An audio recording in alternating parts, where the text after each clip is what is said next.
J'ai ouvert un tiroir que je n'ouvrais jamais. Je cherchais juste un vieux papier, rien d'important. Mais au fond, il y avait une enveloppe, cachée. J'ai hésité. Puis je l'ai ouverte, et en lisant les premières lignes, j'ai compris que ma femme me trompait. Pas une fois, pas récemment, depuis des années.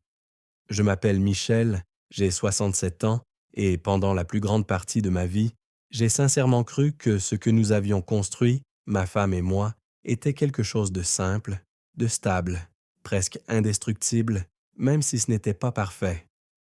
Nous n'étions pas un couple spectaculaire, nous ne voyagions pas beaucoup, nous ne faisions pas de grandes déclarations d'amour, mais nous avions cette routine silencieuse, cette présence quotidienne qui donne l'impression que tout est à sa place.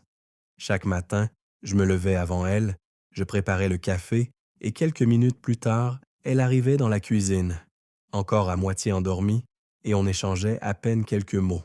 Mais cela suffisait, parce qu'après 40 ans passés ensemble, on pense qu'on n'a plus besoin de parler pour se comprendre.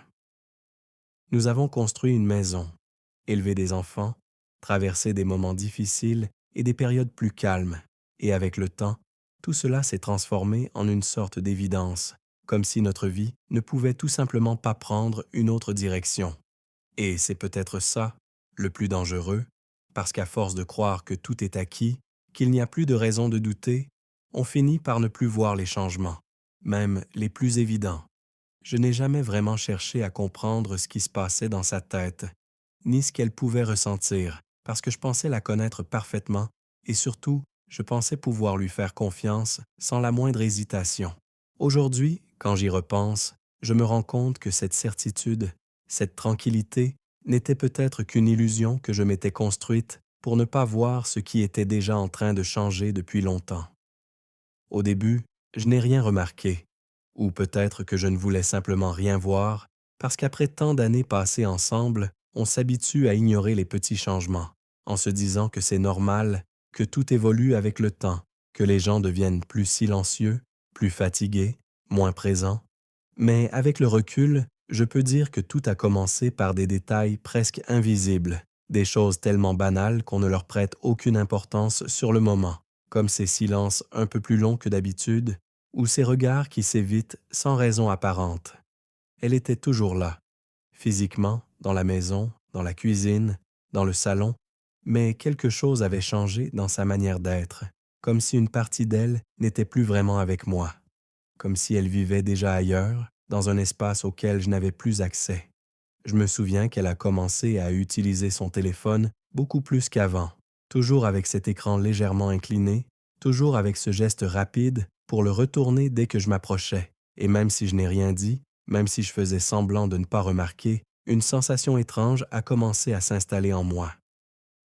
Ce n'était pas encore de la jalousie, ni même de la méfiance, c'était quelque chose de plus diffus, une impression que quelque chose m'échappait, que je n'avais plus toutes les pièces du puzzle, sans pouvoir expliquer pourquoi.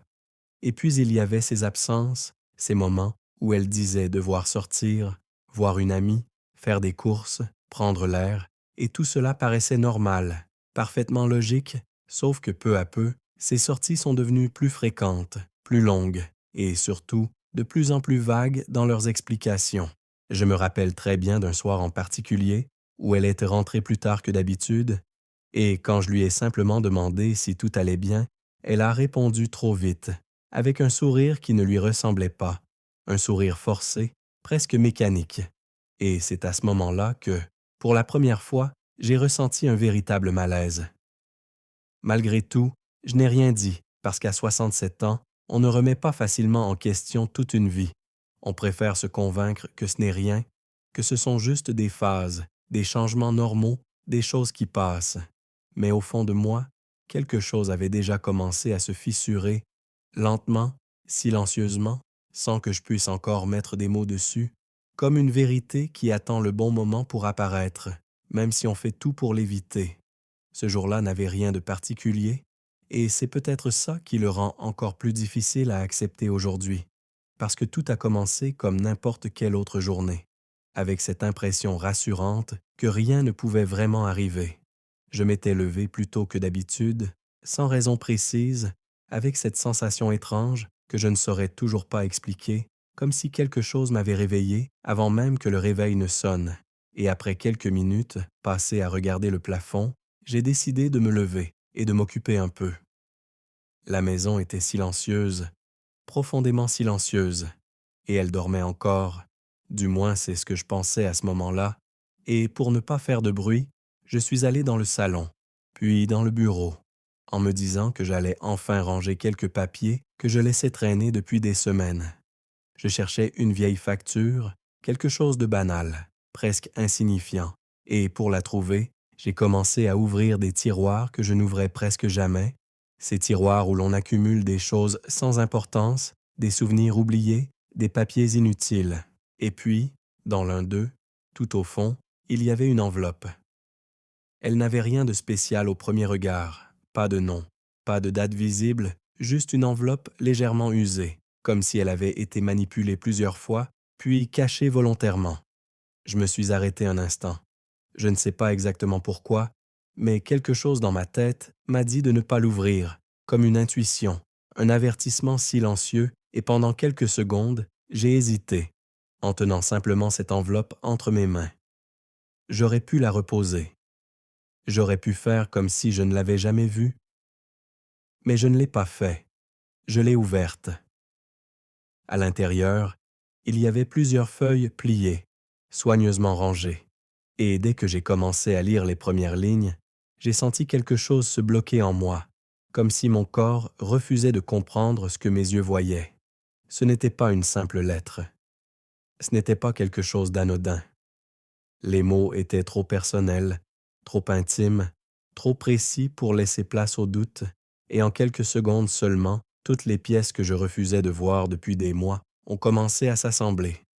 Chaque détail, chaque absence, chaque silence prenait soudainement un sens. Ce n'était plus une impression, ce n'était plus un doute, c'était la vérité. Une vérité que je n'étais absolument pas prêt à accepter, mais qui était là, devant moi, impossible à ignorer, impossible à effacer. Et à cet instant précis, debout au milieu de cette pièce, avec ces lettres entre les mains, j'ai compris que ma vie, celle que je croyais connaître, celle que je pensais solide et immuable, venait de basculer définitivement, sans retour possible. Je suis resté immobile pendant plusieurs secondes, incapable de réagir, comme si le temps s'était arrêté autour de moi, comme si tout ce que je venais de lire n'était pas réel, ou du moins pas encore totalement intégré par mon esprit. Pourtant, mes mains continuaient de trembler légèrement, et sans vraiment réfléchir, j'ai pris une deuxième feuille, puis une troisième, comme si une partie de moi cherchait encore une explication, une erreur, quelque chose qui pourrait contredire ce que je venais de découvrir. Mais il n'y avait aucune erreur. Les mots étaient clairs, précis, presque cruels dans leur sincérité, et plus je lisais, plus je comprenais que tout cela ne datait pas d'hier, que ce n'était pas une simple aventure passagère, mais quelque chose de construit, de répété, de profondément installé dans le temps. Il y avait des dates, des souvenirs partagés, des détails que seule une relation réelle peut contenir, des moments décrits avec une précision qui ne laisse aucune place au doute, comme si chaque instant avait été vécu avec une intensité que je n'avais plus vue chez elle depuis des années. Et puis, il y avait ces phrases, courtes, simples, mais impossibles à ignorer. Tu me manques déjà. Hier soir était parfait. Il ne se doute de rien. Cette dernière phrase, je l'ai relue plusieurs fois, comme si mon cerveau refusait de l'accepter, comme si elle ne pouvait pas me concerner, et pourtant, il n'y avait aucune ambiguïté. C'était de moi qu'il parlait. Moi, l'homme avec qui elle partageait sa vie depuis 40 ans. Moi, celui qui pensait tout savoir, tout comprendre, tout contrôler. À cet instant, quelque chose s'est brisé en moi, mais pas de manière violente, pas avec colère ou avec des cris, non. C'était beaucoup plus silencieux que ça, beaucoup plus profond, comme une chute lente dont on ne voit pas le fond. Je me suis assis sans même m'en rendre compte, les lettres encore dans les mains, et j'ai continué à lire, presque mécaniquement, comme si j'avais besoin d'aller jusqu'au bout, même si chaque ligne me faisait un peu plus mal que la précédente. Ce qui me détruisait le plus, ce n'était pas seulement la trahison elle-même, mais le fait qu'elle ait été capable de vivre tout cela en parallèle, de sourire, de parler, de partager des moments avec moi, tout en écrivant ces mots à quelqu'un d'autre. Comment est-ce qu'on peut vivre deux vies à la fois sans jamais se trahir soi-même? Comment est-ce qu'on peut regarder quelqu'un dans les yeux pendant des années, en sachant parfaitement qu'on lui ment? Et surtout, depuis quand? Cette question a commencé à tourner dans ma tête sans s'arrêter, comme une obsession, parce qu'au fond, je savais déjà que la réponse allait être insupportable, que ce n'était pas récent, que ce n'était pas limité à quelques semaines ou quelques mois. Tout dans ces lettres indiquait une histoire longue, une relation qui avait eu le temps de grandir, d'évoluer, de se renforcer, pendant que moi, je continuais à vivre dans une illusion presque parfaite. Et plus je prenais conscience de cette réalité, plus je comprenais que ce que j'avais perdu ce jour-là, ce n'était pas seulement ma femme, ni même mon mariage. C'était toute la vérité sur laquelle j'avais construit ma vie. Après avoir lu ces lettres encore et encore, sans vraiment savoir combien de temps j'étais resté là, assis dans ce silence lourd qui remplissait toute la pièce, j'ai fini par comprendre que la douleur la plus forte ne venait pas seulement de ce que j'avais découvert, mais de ce que cela impliquait sur les personnes en qui j'avais le plus confiance. Parce qu'à un moment donné, ce n'est plus seulement une question de trahison, ce n'est plus seulement une histoire de couple qui se brise, c'est quelque chose de plus profond, quelque chose qui touche directement à la manière dont on perçoit le monde et les gens qui nous entourent. Et dans ces lettres, il y avait un nom que je connaissais trop bien, un nom qui faisait partie de ma vie depuis des années, un nom que je prononçais sans aucune arrière-pensée, sans aucune suspicion, sans jamais imaginer qu'il pouvait être lié à autre chose qu'à de l'amitié et de la confiance. C'était mon ami de longue date, celui avec qui j'avais partagé des repas, des conversations, des souvenirs, des moments simples et d'autres plus importants, celui que j'avais invité chez moi sans jamais hésiter, celui en qui je pensais pouvoir avoir une confiance totale. Et pourtant, dans ces lettres, il n'était pas simplement mentionné. Il était au centre, au cœur de quelque chose que je n'avais jamais vu venir. Et à partir de cet instant, tout a changé de nature dans mon esprit, parce que la trahison ne venait plus d'un inconnu, ni même d'une personne extérieure à ma vie, mais de quelqu'un qui faisait partie intégrante de mon quotidien, quelqu'un que j'avais laissé entrer dans ma maison, dans mes discussions, dans ma vie, sans aucune barrière. Je me suis surpris à relire certains passages en essayant de comprendre comment j'avais pu être aussi aveugle, comment il était possible que tous ces signes, toutes ces incohérences, toutes ces petites choses que j'avais ignorées prennent aujourd'hui un sens aussi clair, aussi brutal. Il y avait des descriptions de moments précis, des soirées où il était soi-disant venu me voir, des excuses parfaitement banales, des explications simples que je n'avais jamais remis en question, parce qu'à aucun moment je n'avais imaginé qu'il puisse exister une autre réalité derrière ces apparences. Et maintenant, chaque souvenir revenait avec un goût amer, comme si tout avait été réécrit sans que je m'en rende compte, comme si ma propre mémoire avait été manipulée par mon incapacité à voir ce qui était pourtant évident. Ce qui me faisait le plus mal, ce n'était pas seulement l'acte en lui-même, mais le contraste entre ce que je croyais vivre et ce qui se passait réellement, entre la confiance que je donnais sans réfléchir et ce qui était construit dans mon dos, lentement, méthodiquement, presque avec une normalité déconcertante. À un moment, je me suis levé sans vraiment savoir pourquoi. J'ai marché dans la pièce comme quelqu'un qui cherche une sortie dans un endroit fermé, sans comprendre que la vraie prison était déjà à l'intérieur de moi, dans mes pensées, dans tout ce que je venais d'apprendre. Je me suis regardé dans un miroir sans vraiment me reconnaître, comme si l'homme que j'étais depuis toutes ces années venait de disparaître en quelques heures, remplacé par quelqu'un d'autre, quelqu'un qui devait maintenant vivre avec une vérité qu'il n'avait jamais demandée. Et une question revenait sans cesse, encore et encore, sans me laisser de répit. Comment est-ce qu'on peut partager une vie entière avec quelqu'un sans jamais voir ce qui se passe juste à côté de soi? Comment est-ce que la confiance peut être aussi fragile et en même temps aussi destructrice quand elle s'effondre? Et surtout, comment continuer à vivre avec des souvenirs qui, du jour au lendemain, ne veulent plus dire la même chose. À cet instant, j'ai compris que la douleur ne venait pas seulement du passé, mais de tout ce que le futur allait devenir à partir de ce moment-là, parce qu'il n'y avait plus de retour en arrière possible, plus d'illusions à protéger, seulement une réalité froide, brutale et impossible à effacer. Je n'ai pas su combien de temps je suis resté dans cette pièce avant que la réalité ne recommence lentement à reprendre sa place autour de moi, comme si le monde avait continué à avancer sans m'attendre, comme si tout ce que je venais de découvrir n'était qu'un moment suspendu dans un temps qui, lui, n'avait jamais cessé d'exister.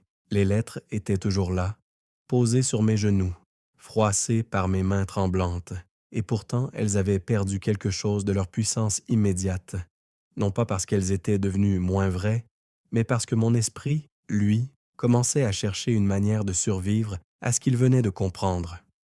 Et dans ce silence étrange, presque irréel, une seule idée s'est imposée à moi, lentement, douloureusement, comme une évidence que je ne pouvais plus repousser. Je devais lui parler. Pas demain, pas plus tard, maintenant. Je me suis levé sans réfléchir davantage, comme si mon corps avait pris la décision avant mon esprit, et j'ai marché dans la maison avec cette sensation étrange que chaque pas me rapprochait d'un moment que je redoutais autant qu'il était inévitable, parce qu'à partir du moment où on découvre une vérité de cette nature, il n'y a plus de place pour le silence. Elle était dans la cuisine, comme toujours, assise à la table, avec une tasse de café devant elle, comme si rien n'avait changé, comme si le monde extérieur et le monde intérieur pouvaient continuer à coexister sans jamais entrer en collision. Et pendant une seconde, en la regardant, j'ai presque douté de moi-même, presque pensé que j'avais mal interprété, que j'avais mal compris, que tout cela n'était peut-être qu'un malentendu, parce que c'est ainsi que fonctionne l'esprit humain quand il est confronté à quelque chose d'insupportable. Mais les lettres étaient toujours dans ma main. La preuve était là, indiscutable. J'ai posé les papiers sur la table sans un mot, et à cet instant précis, j'ai vu son regard changer légèrement. Pas immédiatement, pas de manière dramatique, mais suffisamment pour que je comprenne qu'elle savait déjà pourquoi j'étais là. Le silence s'est installé entre nous. Un silence lourd, presque physique, comme si l'air lui-même était devenu plus dense, plus difficile à respirer, et pendant quelques secondes, aucun de nous n'a osé parler. C'est moi qui ai finalement brisé ce silence, mais ma voix était différente de ce que je connaissais, plus basse, plus lente, comme si chaque mot devait traverser une douleur avant de sortir. Je lui ai simplement demandé si elle reconnaissait ses lettres. Et à cet instant, tout s'est figé encore davantage. Elle n'a pas répondu tout de suite. Elle a baissé les yeux. Ce geste simple, presque imperceptible, a été suffisant pour confirmer ce que je savais déjà, mais que j'avais encore besoin d'entendre de sa propre bouche pour que cela devienne irréversible. Et puis elle a parlé, pas avec agressivité, pas avec défense, mais avec une voix basse, presque fatiguée, comme quelqu'un qui porte ce secret depuis trop longtemps pour encore essayer de le cacher. Elle a dit que ce n'était pas ce que je pensais. Et c'est souvent à ce moment-là que les mensonges commencent vraiment à se révéler, parce que cette phrase, je l'avais déjà entendue dans d'autres vies, dans d'autres histoires, et je savais exactement ce qu'elle signifiait. Alors je me suis assis, en face d'elle, sans colère apparente, sans cri, parce que la colère, à cet instant, semblait presque inutile face à ce qui était déjà détruit. Et j'ai demandé simplement une chose, la vérité.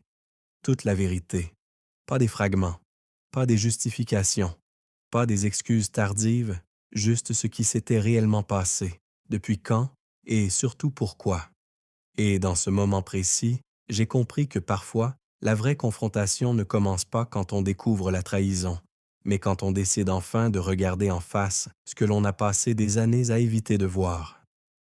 Elle est restée silencieuse pendant un long moment après ma demande.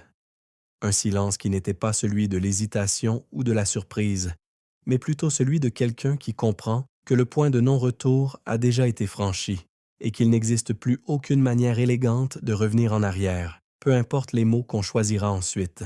Je la regardais sans vraiment cligner des yeux, comme si je cherchais dans son visage quelque chose qui aurait pu ressembler à une explication acceptable, une nuance, un détail qui aurait pu atténuer ce que je savais déjà. Mais plus je la regardais, plus je comprenais que ce que j'avais devant moi n'était pas une erreur isolée, mais une histoire entière qui m'avait échappé. Et finalement, elle a parlé. Pas immédiatement, pas avec assurance, mais avec cette voix basse et presque fragile de quelqu'un qui sait qu'il n'y a plus de bonne façon de dire la vérité une fois qu'elle a été cachée trop longtemps. Elle a commencé par dire qu'elle ne savait pas comment expliquer, comme si l'explication pouvait encore sauver quelque chose, comme si le simple fait de mettre des mots sur une situation pouvait effacer les années qui venaient de s'écrouler devant moi. Puis elle a admis que oui, il y avait quelqu'un d'autre. Et à cet instant précis, ce n'est pas la phrase elle-même qui m'a détruit, mais la manière dont elle a été prononcée, sans surprise, sans drame, presque comme une réalité devenue normale au fil du temps. Elle a essayé de parler de solitude, de distance, de moments difficiles, de choses que nous n'avions pas su réparer, comme si tout cela pouvait justifier ce qui avait été construit en parallèle de notre vie commune, comme si l'histoire pouvait être réécrite pour rendre l'inacceptable un peu plus compréhensible. Mais chaque mot qu'elle prononçait avait l'effet inverse.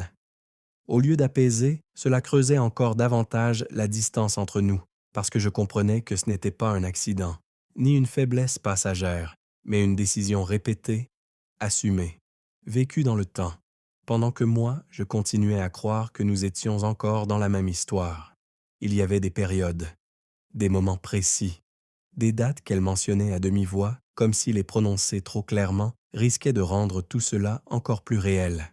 Et plus elle parlait, plus je réalisais que cette autre vie n'avait pas seulement existé à côté de la mienne, mais qu'elle s'était développée en parallèle avec ses propres habitudes, ses propres rendez-vous, ses propres émotions que je n'avais jamais soupçonnées. Je l'écoutais sans l'interrompre, non pas par respect, mais parce qu'une partie de moi avait besoin d'entendre jusqu'au bout l'ensemble de ce que j'avais été incapable de voir pendant toutes ces années. Et pourtant, malgré la douleur, il n'y avait pas de colère explosive, pas de cris, pas de gestes violents, seulement une forme de vide qui prenait progressivement toute la place, comme si chaque nouvelle information vidait un peu plus ce que j'étais censé ressentir. À un moment, elle a essayé de dire que ce n'était pas contre moi, que cela n'avait pas effacé ce que nous avions vécu, que notre histoire restait réelle malgré tout. Et c'est probablement à ce moment-là que j'ai compris la chose la plus importante de toute cette conversation. Ce n'était pas seulement une question de fidélité ou d'infidélité, c'était une question de réalité, parce que si deux versions de la même vie peuvent exister en parallèle sans jamais se toucher, alors qu'est-ce qui est réellement vrai? Je me suis levé lentement, sans brusquerie, sans éclat, comme quelqu'un qui accepte enfin que la discussion ne changera plus rien à ce qui a déjà été détruit. Je n'ai pas cherché à répondre, parce qu'il n'y avait plus de réponse à donner. Tout ce que je croyais savoir sur elle, sur nous, sur notre histoire, venait de perdre sa stabilité, et ce qui restait n'était pas une conclusion, mais une absence, une sorte d'espace vide où tout ce qui avait été construit avait simplement cessé d'avoir le même sens. Et en quittant la pièce, j'ai compris que certaines vérités ne détruisant pas seulement une relation, mais transforment définitivement la manière dont on regarde tout ce qui vient après, parce qu'on ne peut plus jamais revenir à l'ignorance qui rendait la vie plus simple. Les jours qui ont suivi cette conversation ne ressemblent à rien de ce que j'avais connu auparavant, parce que le temps, au lieu de m'apaiser ou de remettre les choses en ordre, comme on aime souvent le croire, s'est mis à fonctionner différemment, plus lentement, plus lourdement, comme si chaque minute devait être ressentie avec une intensité que je n'avais jamais expérimentée. La maison elle-même semblait avoir changé, non pas physiquement, mais dans sa manière d'exister autour de moi, comme si les murs portaient encore les traces invisibles de ce qui s'était passé, comme si chaque pièce renvoyait un écho silencieux de cette conversation qui avait tout brisé sans éclat, mais avec une précision froide et définitive. Je me levais le matin sans réelle motivation, sans cette routine automatique qui avait structuré ma vie pendant des années, parce que tout ce qui me paraissait normal avant ne semblait plus avoir la même valeur, comme si les gestes simples avaient perdu leur sens, en même temps que les certitudes sur lesquelles ils reposaient. Parfois, je me surprenais à rester assis sans rien faire, simplement à regarder autour de moi, comme si j'attendais que quelque chose revienne à sa place, comme si le monde allait soudainement redevenir celui que je connaissais, mais ce moment ne venait jamais. Et c'était peut-être ça le plus difficile à accepter. Elle continuait à être là, physiquement, présente dans la maison, dans les couloirs, dans la cuisine, dans ces espaces que nous avions partagés pendant des décennies, mais entre nous, quelque chose d'essentiel avait disparu, une forme de continuité invisible qui donnait autrefois du sens à notre coexistence. Nous parlions peu, et quand nous parlions, les mots semblaient fragiles, prudents, comme s'ils pouvaient, à tout moment, raviver une douleur encore trop récente pour être touchée sans conséquence. Il n'y avait plus de disputes, plus d'explications, plus de tentatives de justification. Seulement une forme de coexistence silencieuse entre deux personnes qui savent que leur histoire commune existe encore dans le passé, mais plus vraiment dans le présent. Et pourtant, malgré tout cela, les pensées ne me laissaient pas en paix.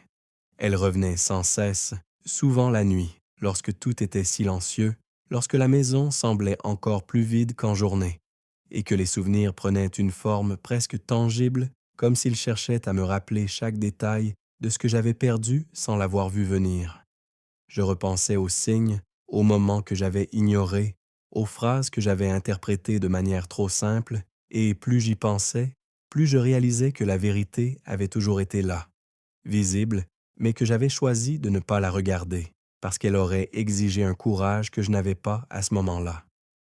Il y avait aussi cette sensation étrange, difficile à décrire, comme si une partie de moi essayait encore de comprendre comment deux réalités pouvaient avoir coexisté aussi longtemps sans jamais se croiser pleinement, comme si ma vie avait été divisée en deux versions parallèles sans que je m'en rende compte.